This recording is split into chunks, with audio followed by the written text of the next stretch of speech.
My girlfriend has a boy best friend who is her ride or die, but I can't help but feel like she's been riding him in a different way because of how easily she postponed our anniversary trip for a spontaneous concert invite with him. I, 28M, have been dating my girlfriend, Sarah, 26F, for just over a year now, and while I love her, there's one thing that's been eating at me since the very beginning: her relationship with her male best friend, Jake, 27M. Jake has been Sarah's ride or die since college, and I knew from the start that they were close. But what I didn't realize was how much it would impact our relationship. I've always tried to be the chill, trusting boyfriend. I don't want to be the guy who's threatened by a platonic friendship. But, honestly, it's gotten to the point where I feel like I'm the third wheel in my own relationship. Jake and Sarah are practically inseparable. They hang out multiple times a week, dinners, movie nights, spontaneous late-night drives, and I'm usually not even invited.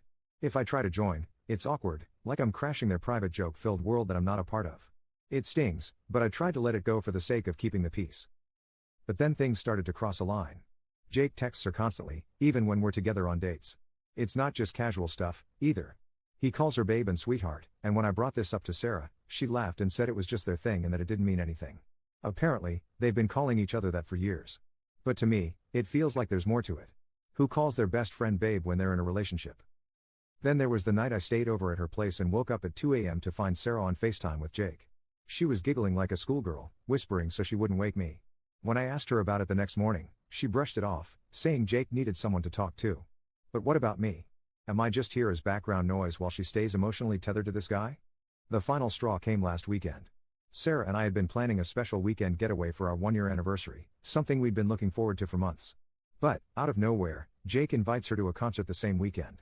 Sarah asked me if we could postpone our anniversary trip so she could go with Jake instead because it's a band they both absolutely love. I was floored. Our anniversary, something we'd been planning for months, could just be rescheduled for Jake? It was like I didn't even matter. I told her that this was too much and asked her to set some clear boundaries with Jake, like no more pet names, no more hanging out one-on-one all the time, and definitely no more prioritizing him over our relationship. She blew up at me, calling me controlling and insecure. She even said, "You knew Jake was part of my life when we started dating. Why are you trying to change me now?" Things got worse when Jake apparently told her that I was being toxic and trying to manipulate her. Sarah is siding with him, saying I'm overreacting and that nothing has ever happened between them. She's now furious with me for giving her an ultimatum when all I really asked for were some boundaries that would make me feel like I'm her boyfriend, not just a side character in her life with Jake. Now, Sarah's giving me the silent treatment, and I'm starting to feel like I've somehow become the villain in my own relationship. Am I losing my mind here? I'm not asking her to drop Jake completely, just to prioritize us and respect our relationship. But maybe I've been unreasonable. So, Reddit, am I a jerk for asking my girlfriend to set boundaries with her male best friend, or is this friendship way too close for comfort? Commenter, do everyone a favor and end this thing now. You will be doing Sarah a favor, she can have Jake. You will be doing Jake a favor, he can have Sarah. Most of all though, you will be doing yourself a huge favor because you can find someone who sees you as her ride or die and someone who is actually loyal to you because, after all, loyalty is the single most important factor in friendship, not being nice or liking the same things. Sarah does not believe she needs to be loyal to you. You know how I know? We can only truly know what we believe, versus what we think we believe, by watching how we act. He actions speak volumes. Commenter 2. Bro, she's in love with Jake, leave her. Hashtag holy fudging airball. Update 1. Hey Reddit, I'm back with an update, and let me just say, it didn't turn out how I expected at all. I first want to thank you all for the amazing support you all have given me. After reading over the comments and talking to some of you guys, I had made up my mind. I was done being second place in my own relationship, and I was ready to walk away. But what happened next surprised me. Saturday night Sarah came over to talk. I was prepared to have the breakup conversation, but before I could get a word in, she told me something unexpected. She had canceled the concert plans with Jake. She said that after our last conversation, she realized how serious I was, and it made her think about everything. She told me she had been selfish, that she had been taking our relationship for granted. She said she'd told Jake she couldn't go to the concert, and instead, she wanted to spend the weekend with me, no distractions, no third wheels, just us. I was honestly shocked. Part of me didn't believe it. For months, I had been asking her to set boundaries with Jake, and suddenly, she was doing it? It felt surreal, like a last-minute effort to save something that was already broken. But she seemed sincere. She apologized, not just for the concert situation, but for all the time she had ignored my feelings, dismissed my concerns, and prioritized Jake over us. She admitted she had been blind to how much it hurt me and said she didn't want to lose me. It was emotional. She was crying, and I could see how much it scared her that I was about to walk away. For the first time in a long time, it felt like she was choosing me. But here's the thing, as much as I appreciated her apology, it didn't magically fix everything. I told her that while canceling the concert was a good step, it didn't erase all the hurt. I still felt like I had been competing with Jake for too long, and trust once broken is hard to rebuild. We ended up spending the weekend together as planned. We didn't go on the big anniversary trip, but we stayed in, cooked together, and had long conversations about everything: our relationship, Jake, the future. It was a roller coaster of emotions. There were moments where I felt like maybe we could make this work, but also moments where the damage felt too deep to repair. By today, I was emotionally drained. Sarah seemed to think things were heading in the right direction, but I still wasn't sure. I needed space to think. So, I told her we should take a break, give each other some time to reflect and see if this relationship was something we both wanted to fight for. She didn't take it well. She cried again, begged me not to go, said she'd prove to me that she was serious about changing. But I needed to be alone, to clear my head without the constant push and pull of emotions. So, I left. I haven't spoken to her since. We agreed to give it a couple of weeks before we decide anything, but to be honest, I'm still leaning toward ending things for good. Could she really have set boundaries with Jake after everything? I find this hard to believe after months of me begging. I feel like I've already checked out of the relationship, and while her efforts are appreciated, I can't shake the feeling that it's too little, too late. I'll always care about Sarah, but this whole situation has made me realize how important it is to be with someone who values and respects you from the beginning. Someone who doesn't make you feel like you have to compete for their attention. You all think she might have cheated on me with Jake, so Reddit I asked, should I give her another chance or should I go through with the breakup? Commenter 1. Sounds like she found your Reddit to me. Commenter 2. Either that or Jake the Snake made a move on her when he felt he had convinced her that Op is toxic. Commenter 3. She's currently smashing with Jake. Update 2, 8 months later. Honestly, I didn't plan on ever coming back to this. After everything happened, I kind of just wanted to forget about it. Plus, Sarah eventually found the post, so I stayed quiet. But at this point, I don't care who I piss off. I think I owe you guys the end of the story, plus a lot of you guys have been asking for an update, so here it is. So, after my last post, we decided to go on a break. We had no contact for 2 weeks, and those 2 weeks messed with my head more than I expected. I didn't know what she was doing, who she was talking to, or where things stood. Eventually, I reached out and told her I wanted to break up. I thought I was ready. She broke down. Cried. Begged. Told me she'd cut Jake off for good. Said she'd block him, delete him, whatever it took. She told me she couldn't imagine her life without me and just wanted one more chance. And like an idiot, I gave it to her. Because I still loved her.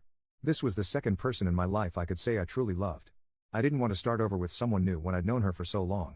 She wasn't just my partner, she was my best friend. I didn't want to lose what we had. At first, things were okay. She was more present, we spent more time together, and she tried harder. But I wasn't the same. I had this weird feeling in my gut that I couldn't trust her, even if I pretended to. I just couldn't forget everything that happened. And I won't sit here and act like I was perfect either. When she was trying her hardest, I wasn't putting in the same effort. That hurt her. This went on for about 3 months. It started getting better, little by little. I thought we were making progress. I still wasn't all the way in, but I could finally say I saw a future with her. But the thing that really bothered? Jake. She did stay true to her word and unfollowed him when we first got back together. This was almost 4 months ago. But one day while I was at work, I was scrolling on Egg and saw that they had followed each other again. I asked her about it and she said it didn't mean anything, that they weren't talking. I let it go. Maybe I didn't want to know the truth. Fast forward a few weeks. We were at my place, and she had fallen asleep first. That's when I saw an Instagram notification. I couldn't open it, didn't know her password, and I wasn't about to try and scan her face while she slept. So, I ignored it. I couldn't sleep. I was restless. But I told myself I was overthinking, and I wanted to trust her. Fast forward another week. We went on vacation and were staying at a hotel. She asked me to grab something from the car, but the hotel room key was on her phone. So, she handed it to me. That's when my insecurities got the best of me, and I snooped while walking to the car. That's when I saw it. And honestly, I felt nauseous. DMs from Jake. Not just old ones. Recent. Some unanswered, but some she did reply to. Messages about how she couldn't stand being apart from him. How it killed her to block him. How she missed talking to him. How she wanted to see him again. And then the part that really broke me, how she had developed feelings for him but was scared to leave me because then it wouldn't be Jake and Op. It would just be Jake. She talked about how she didn't want to lose both of us. She had even seen him behind my back. When she said she was going to the gym, she was going to his place. I came back to the room and didn't say anything. I laid in bed, numb. She eventually got up to take a shower, and while she was in there, she texted me asking if I went through her phone. At first, I lied. But then she said when she opened Instagram, it was still on her DMs with Jake, something she didn't leave open. So, I admitted it. I told her I read everything and couldn't believe she lied to me again. Her response? You weren't supposed to see that. I completely lost it. She tried playing the victim card, telling me I broke her trust by going through her phone and that I wasn't supposed to read what she told Jake. Like I was the bad guy in this situation. That was it for me. I didn't ask for explanations. I didn't want to hear any more lies. I shut down completely. I stopped texting her and only spoke when necessary for the rest of the trip. We had driven 6 hours from our hometown to visit some friends, so I couldn't just leave. We acted normal in front of our friends until it was time to go. The 6-hour drive home? Complete silence. I drove most of the way and didn't say a word. When I dropped her off at her place, she tried to talk to me, even tried to kiss me goodbye. I pushed her away and asked her to get out of the car. Later that night, I texted her that I was done. I didn't want to talk anymore. She tried to explain, but at that point, there was nothing left to say. I gave her so many chances and she still chose to lie. Again, I don't know if anything intimate happened between them, and at this point I don't care anymore. What I do know is I spent too long being second in a relationship where I should have been enough. So yeah, I'm single now. It hurts, obviously.